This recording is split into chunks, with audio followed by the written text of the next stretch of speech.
साल 1908 की बात है। प्रयागराज में कुंभ मेला चल रहा था। चारों ओर श्रद्धालु और साधु संत इलाहाबाद की ओर बढ़ रहे थे। रेलवे स्टेशन पर भारी भीड़ थी और ट्रेनों में जगह तक नहीं मिल रही थी। बनारस से इलाहाबाद जाने वाली एक पैसेंजर ट्रेन अपने निर्धारित समय पर चल रही थी। ट्रेन में तरह तरह के यात्री थे, कुछ श्रद्धालु, कुछ व्यापारी और कुछ सामान्य लोग। तीसरे डिब्बे के कोने में एक नागा साधु बैठे थे, सिर पर जटा, शरीर पर भस्म और शांत मुद्रा में। उनके पास एक छोटा सा झोला और कमंडल रखा हुआ था। उनकी आंखें बंद थीं, जैसे वे ध्यान में गहरे उतर चुके हों। जब ट्रेन एक छोटे स्टेशन पर रुकी तो गार्ड और टिकट कलेक्टर डिब्बों का निरीक्षण करने आए। टिकट कलेक्टर ने साधु को देखा और कहा, बाबा, आपका टिकट? साधु ने धीरे से अपनी आंखें खोली और कहा, मुझे यहां से कुंभ जाना है। टिकट कलेक्टर ने कड़क आवाज में कहा, यहां बिना टिकट यात्रा नहीं हो सकती, आपको उतरना होगा। साधु ने शांति से उत्तर दिया, यह गाड़ी मुझे मेरे स्थान तक पहुंचा देगी। यह सुनकर टिकट कलेक्टर नाराज हो गया और गार्ड को बुलाया। उसने गार्ड से कहा, यह बाबा बिना टिकट के यात्रा कर रहे हैं, इन्हें उतारना होगा। गार्ड ने साधु से कहा, बाबा, आप उतर जाइए, बिना टिकट यात्रा करना नियमों के खिलाफ है। साधु ने गहरी सांस लेते हुए कहा, जो होना है वह होकर रहेगा। लेकिन कर्मचारियों ने उनकी एक न सुनी और उन्हें जबरन ट्रेन से उतार दिया। साधु के उतरते ही गार्ड ने सीटी बजाई और इंजन चालू किया, लेकिन इंजन से कोई आवाज नहीं आई। ड्राइवर ने फिर कोशिश की, लेकिन इंजन चुपचाप खड़ा रहा। सभी यात्री बेचैन हो गए। गार्ड ने ड्राइवर से पूछा, क्या हुआ, ट्रेन क्यों नहीं चल रही? ड्राइवर हैरान होकर बोला, इंजन में कोई खराबी नहीं है, सब कुछ ठीक है, लेकिन ट्रेन चल नहीं रही। टिकट कलेक्टर घबराया और बोला, ऐसा कैसे हो सकता है, ट्रेन तो ठीक थी।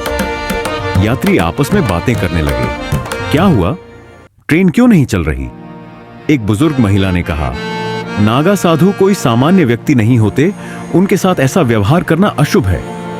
एक युवा यात्री ने साहस दिखाया और टिकट कलेक्टर से कहा, शायद बाबा को वापस चढ़ा लिया जाए तो ट्रेन फिर से चल पड़े। टिकट कलेक्टर गुस्से में बोला, यह अंधविश्वास है, ट्रेन क्यों रुकेगी किसी के उतरने से? इसी बीच इंजीनियरिंग टीम ने इंजन की जांच की, लेकिन सब कुछ सही था। स्टेशन मास्टर तक खबर पहुंची। उन्होंने स्थिति का जायजा लिया। तभी एक यात्री ने साधु को प्लेटफॉर्म पर ध्यान करते देखा। उसने घबराकर गार्ड से कहा, साधु बाबा वहीं बैठे हैं, उनसे क्षमा मांग लीजिए। स्टेशन मास्टर खुद साधु के पास गए और झुकते हुए बोले, महात्मा जी, अगर हमसे कोई गलती हुई हो तो हमें क्षमा करें, कृपया ट्रेन पर वापस चढ़िए। साधु ने धीरे से आंखें खोली और कहा, मैंने तो कुछ नहीं किया, जो तुमने किया है वह तुम्हारी करनी है। अब तुम मुझे चढ़ा रहे हो तो चलो। साधु के ट्रेन पर चढ़ते ही ड्राइवर ने इंजन चालू किया और ट्रेन धीरे धीरे चल पड़ी। यह देखकर सभी यात्री हैरान रह गए। वे साधु के पास जाकर क्षमा मांगने लगे। एक महिला ने रोते हुए कहा, बाबा, हमें माफ कर दीजिए, हम समझ नहीं पाए कि आप कौन हैं। साधु ने शांति से कहा, मैं तो केवल यात्री हूं जैसे तुम सब, लेकिन याद रखना, किसी के साथ अन्याय न करो। हर व्यक्ति अपने कर्मों का हिसाब देता है। इलाहाबाद स्टेशन पर ट्रेन पहुंचते ही यात्रियों और कर्मचारियों ने राहत की सांस ली, लेकिन हर किसी के मन में एक सवाल था, वह नागा साधु कौन थे? क्या उन्होंने जानबूझकर ट्रेन रोकी थी या यह महज संयोग था? साधु धीरे धीरे कुंभ मेले की ओर बढ़ रहे थे। उनके चारों ओर भीड़ थी, लेकिन उनकी उपस्थिति का आभा मंडल इतना गहरा था कि लोग अपने आप रास्ता दे रहे थे। स्टेशन मास्टर, टिकट कलेक्टर और गार्ड ने भीड़ में उनका पीछा किया। वे साधु के पास पहुंचे और बोले, महात्मा जी, कृपया हमें माफ कर दीजिए, हमसे अनजाने में अपमानजनक व्यवहार हुआ। क्या आप हमें कुछ बताना चाहेंगे? साधु मुस्कुराए और बोले, मैं कौन हूं यह महत्वपूर्ण नहीं है, लेकिन यह याद रखना, जीवन में किसी को बिना समझे दंडित न करना। ट्रेन का रुकना तुम्हारे कर्म का परिणाम था, न कि मेरी किसी शक्ति का। स्टेशन मास्टर ने झुककर कहा, महात्मा जी, क्या हमें कभी अपने कर्मों का प्रायश्चित करने का अवसर मिलेगा? साधु ने जवाब दिया, हर कर्म का हिसाब समय पर मिलता है। अगर सच्चे हृदय से प्रायश्चित करोगे तो मुक्ति संभव है। साधु कुंभ के मुख्य घाट पर पहुंचे। वहां पहले से ही कई नागा साधु जमा थे। जैसे ही वे पहुंचे, बाकी साधुओं ने उनका स्वागत किया। एक वरिष्ठ साधु ने कहा, आपने अपनी यात्रा पूरी कर ली, लेकिन आपकी आंखों में आज भी कुछ अनसुलझे प्रश्न हैं। क्या आप कुंभ के कारण आए हैं या किसी और उद्देश्य से? साधु ने कहा, इस बार कुंभ केवल स्नान का नहीं बल्कि आत्मा की शुद्धि का है। मेरे मार्ग में जो बाधा आई वह एक संकेत था।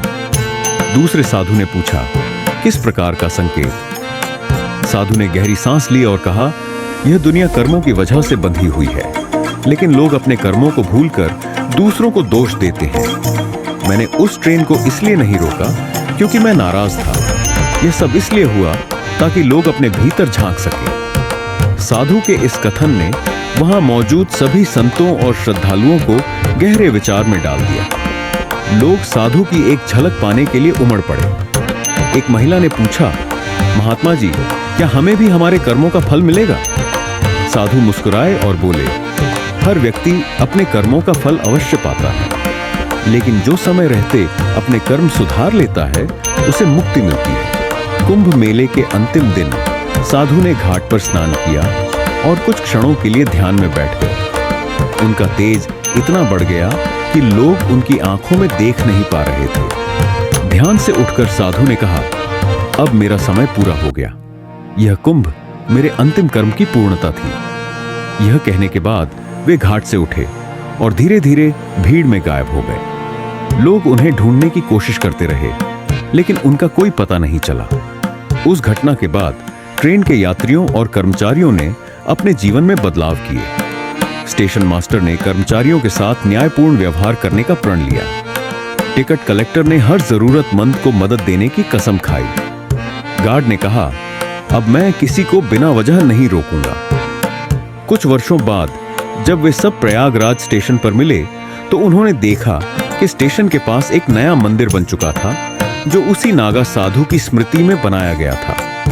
वे सब मंदिर में गए, साधु के चरणों में झुके और महसूस किया कि उनकी आत्मा अब हल्की हो गई है।